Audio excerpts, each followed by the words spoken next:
Assalamualaikum warahmatullahi wabarakatuh. Kami dari kelompok 7 akan mempresentasikan proyek antena kami yang berjudul Antena Bautai dengan Pencatuan Proximity Couple menggunakan metode parasitik dan DGS.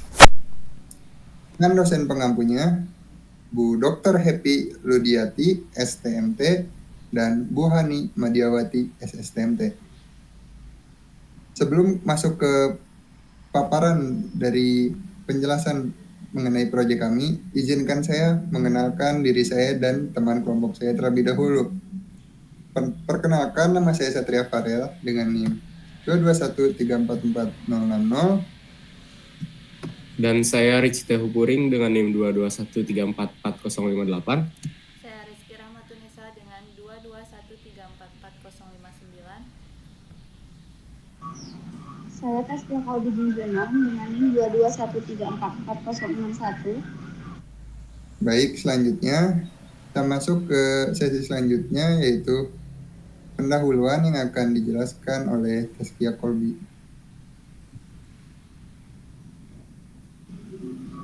Baik, saya akan menjelaskan pendahuluan. Dalam era perkembangan teknologi komunikasi yang pesat, kebutuhan akan antena dengan performa tinggi, efisiensi baik, dan ukuran yang kompak semakin meningkat. Antena microstrip menjadi salah satu solusi populer karena ukurannya yang kecil, kemudahan integrasi dengan perangkat lain, dan biaya produksi yang relatif rendah. Antena microstrip jenis Bluetooth merupakan salah satu varian yang memiliki bandwidth yang lebih lebar dibandingkan antena microstrip konvensional, sehingga cocok untuk aplikasi frekuensi tinggi seperti komunikasi 5G, radar, dan perangkat IoT. Salah satu metode untuk meningkatkan performa antena microstrip adalah dengan menggunakan teknik pencatuan proximity coupler dan optimasi menggunakan elemen parasitik serta struktur ground yang teriris DGS. Pencatuan proximity coupler mampu meningkatkan bandwidth dan matching impedansi, sedangkan parasitic elemen dan DGS dapat meningkatkan efisiensi radiasi serta mengurangi rugi-rugi akibat efek substrat. Selanjutnya,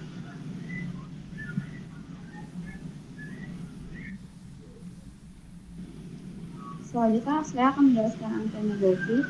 Antena microstrip yang memiliki bentuk elemen radiasi Bluetooth merupakan sebuah pengembangan dari antena microstrip yang mempunyai desain atau bentuk segitiga. Antena microstrip dengan patch Bluetooth memiliki dimensi ukuran lebih kecil jika dibandingkan dengan antena Bluetooth yang berbentuk kawat dengan bentuk radiator yang besar, padat, patch Bluetooth sehingga memiliki kelebihan bandwidth yang lebar. Antena microstrip patch Bluetooth pada kedua polarisasinya mampu menghasilkan frekuensi kerja yang sama.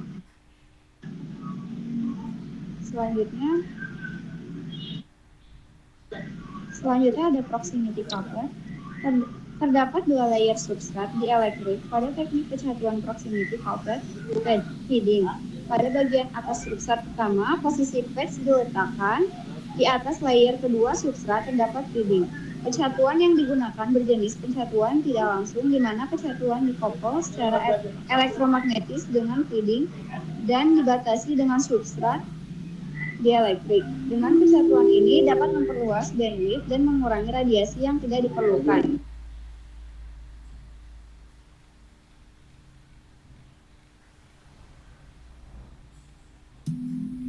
Selanjutnya ada metode parasitik.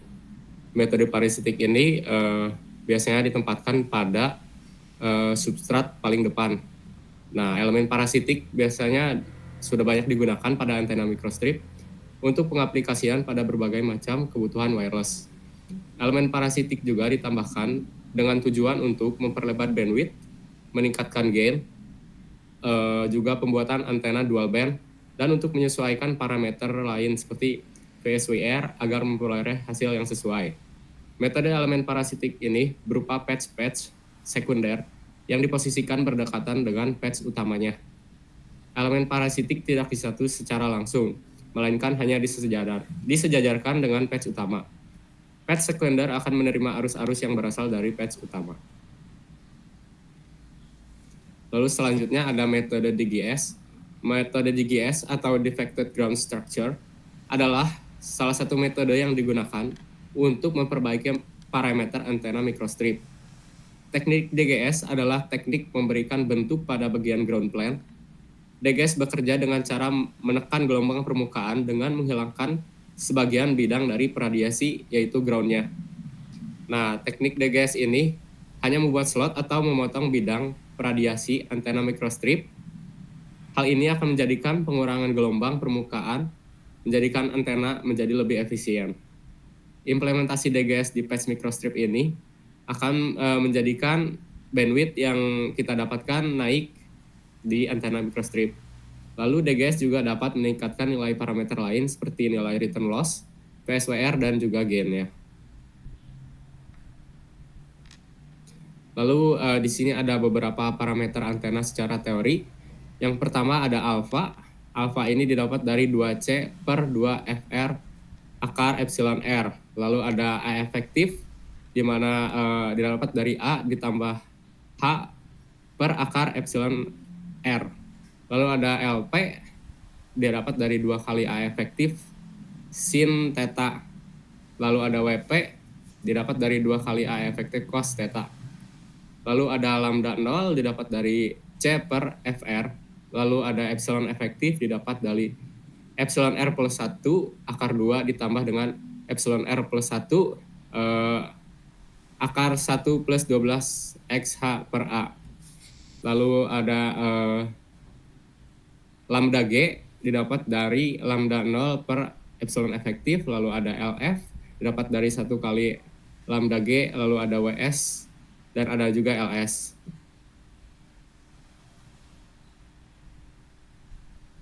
Nah, nilai-nilai tadi itu bisa dilihat dari sini sudah didapatkan dan sudah dihitung.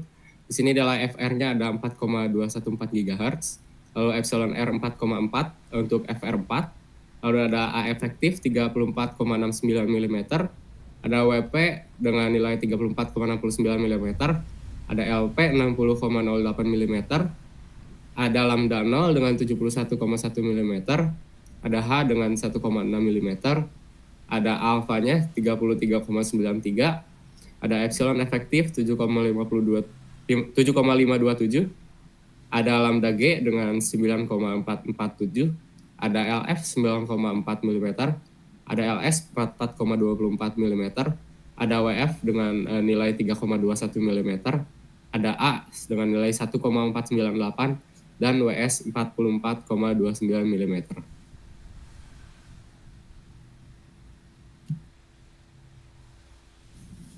Lalu setelah didapatkan nilai-nilai parameter yang telah dicari tadi, selanjutnya kita mendesain antena kita di CST dengan memasukkan nilai-nilai parameter yang tadi.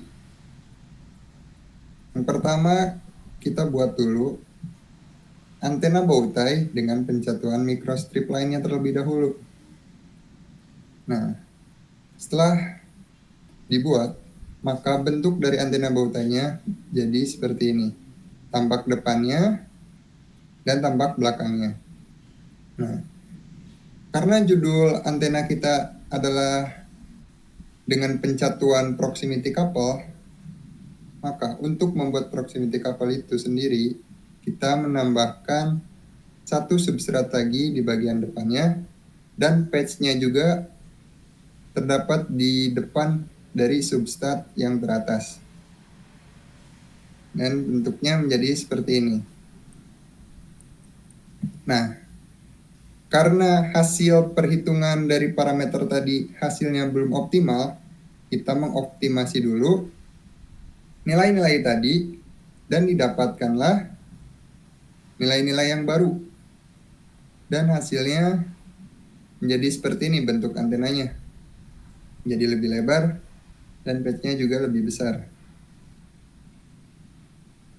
Tetapi ini juga tergolong masih belum optimal karena kita menginginkan spesifikasi antenanya itu berada pada rentang frekuensi 3.700 sampai 4.800 MHz dengan bandwidthnya 1100 MHz dan return loss-nya minimal di 20 dB dengan gain minimal 3 dBi dan pola radiasinya tentu saja unidireksional. Nah, untuk mencapai ke spesifikasi tersebut, kita memakai metodenya, yaitu metode DGS dan parasitik. Selanjutnya, kita mendesain DGS-nya. Di sini kita menggunakan DGS dumbbell, yang bentuk dumbbellnya itu besar seperti ini, dengan tujuan bandwidth-nya menjadi lebar. Setelah itu, setelah kita menambahkan DGS dumbbell, selanjutnya kita juga mencoba menambahkan parasitik segitiga yang seperti ini. Karena pada yang proximity couple dengan DGS dumbbell saja itu masih belum cukup untuk memenuhi spesifikasinya. Nah, kita menambahkan parasitik segitiga ini dengan harapan return loss-nya menjadi lebih besar dan gain-nya juga menjadi lebih besar. Lalu yang terakhir, kita juga menambahkan metode parasitik berbentuk batang seperti ini untuk meningkatkan return loss-nya. Nah, dan inilah desain akhir dari antena kami, yang dimana terdapat dua buah parasitik, yaitu parasitik segitiga dan parasitik batang, dan pada ground-nya kita menggunakan DGS dumbbell. Nah, ini untuk hasil simulasinya. Pada saat di CST kita simulasikan dan hasilnya seperti ini. Kita mendapatkan bandwidth-nya di rentang 3600 sampai 4700 sekian. Yang dimana itu artinya bandwidth yang didapatkan 1173. Itu melebihi dari spesifikasi yang diinginkan. Dan return loss-nya juga terdapat di 49,519.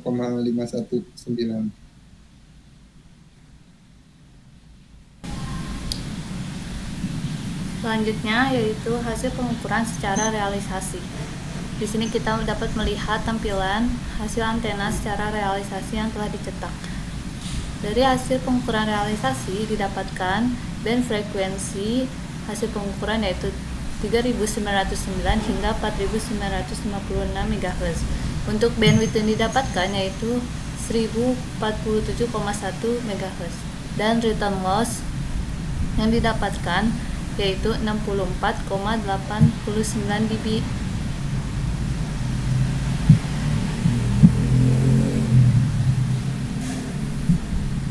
Ini merupakan grafik perbandingan hasil pengukuran dan hasil simulasi. Untuk kurva berwarna merah yaitu menunjukkan hasil dari pengukuran simulasi dan kurva berwarna hijau menunjukkan hasil pengukuran dari realisasi. Dari grafik perbandingan yang ditampilkan dapat kita lihat bahwa hasil realisasi pada antena bowtie yang telah diukur memiliki nilai bandwidth yang lebih kecil dibandingkan dengan hasil simulasi. Hal ini dapat dilihat adanya pergeseran kurva pada hasil realisasi. Untuk return loss pada hasil realisasi memiliki nilai yang lebih tinggi dibandingkan hasil simulasi.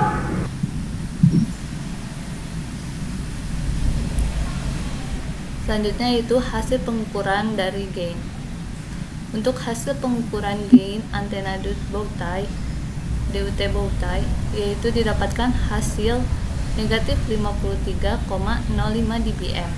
Dan untuk hasil pengukuran gain dari antena antena referensi yaitu digunakan antena horn yaitu negatif 45,86 dBm.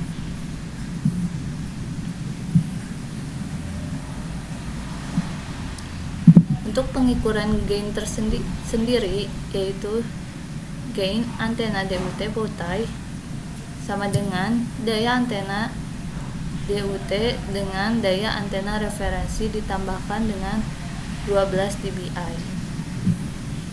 Kemudian didapatkan 4,81 dBi yang merupakan gain antena DUT bowtie tersebut.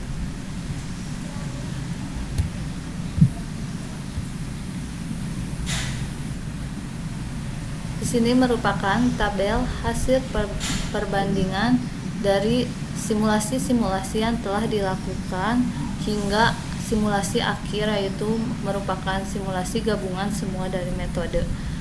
Juga terdapat dari hasil pengukuran realisasi antena yang telah dicetak tersebut.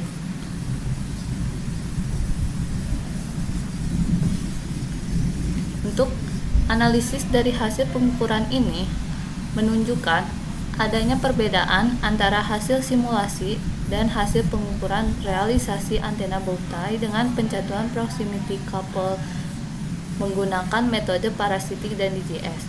Perbedaan utama terlihat pada bandwidth, di mana hasil simulasi CST menunjukkan nilai bandwidth sebesar 1,17 GHz, sementara pengukuran realisasi hanya mencapai nilai 1,47 GHz. Hasil ini sedikit di bawah target yang diinginkan, yaitu 1,1 GHz. Namun, pada hasil realisasi memiliki keunggulan dalam nilai return loss, yaitu mencapai 64,89 dB dibandingkan pada simulasi yaitu 49,51 dB. Hal ini menunjukkan performa pencocokan impedasi yang lebih baik. Selain itu, gain antena pada hasil realisasi lebih tinggi dengan nilai 4,81 dBi dibandingkan dengan simulasi yaitu 3,808 dBi, yang menunjukkan adanya peningkatan performa radiasi pada pengukuran realisasi. Perbedaan hasil ini dapat disebabkan oleh beberapa faktor, termasuk toleransi material substrat FR4, ketidaksempurnaan dalam proses fabrikasi, serta variasi dimensi fisik dan ketebalan konduktor yang terjadi selama pencetakan antena. Selain itu, penggunaan kabel dan konektor dalam proses pengukuran realisasi dapat mempengaruhi impedansi yang berdampak pada hasil pengukuran.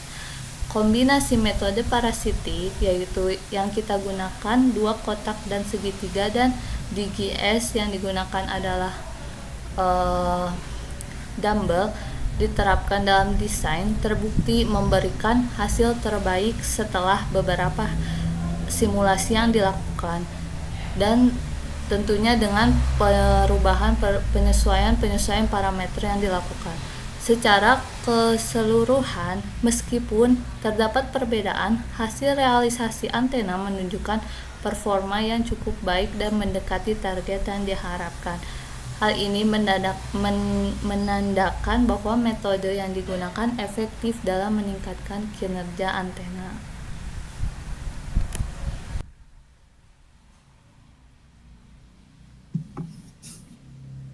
Setelah itu kita sampai ke kesimpulannya.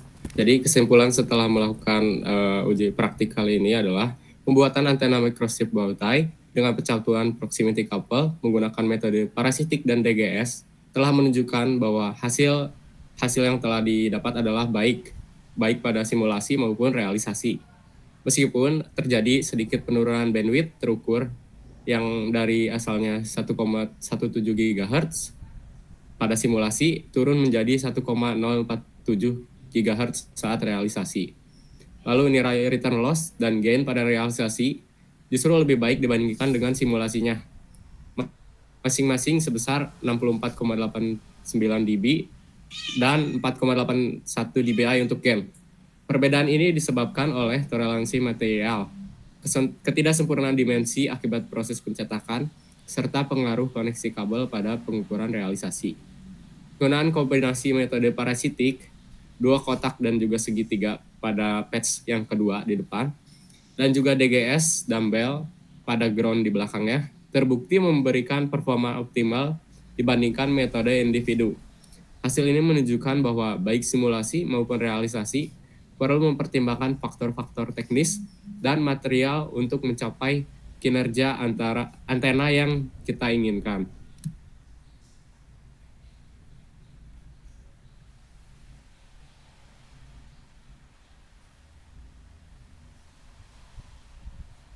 Lalu kita mengambil referensinya dari sini, dari Rahmatullah, Rizky Sityo Hadi, Ardita Michel, rancang bangun antena microstrip patch bowtie dengan penyatuan proximity couple untuk aplikasi LoRa pada frekuensi 920 sampai 923 MHz. Lalu dari GARC, R, Bartia, Pebal, dan ITP Boon tahun 2001, dan dari Wu Be Liwe dan Nize 2015. Sekian yang dapat kami presentasikan. Mohon maaf bila terdapat kekurangan. Dan mohon maaf juga apabila terdapat kesalahan kata. Terima kasih atas perhatiannya. Wassalamualaikum warahmatullahi wabarakatuh.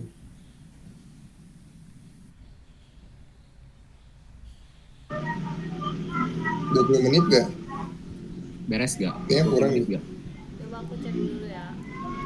Tadi harusnya pas di Bisa lah grafik. ditambah intro sama outro kayaknya bisa loh 20. Pas di grafik itu harusnya bisa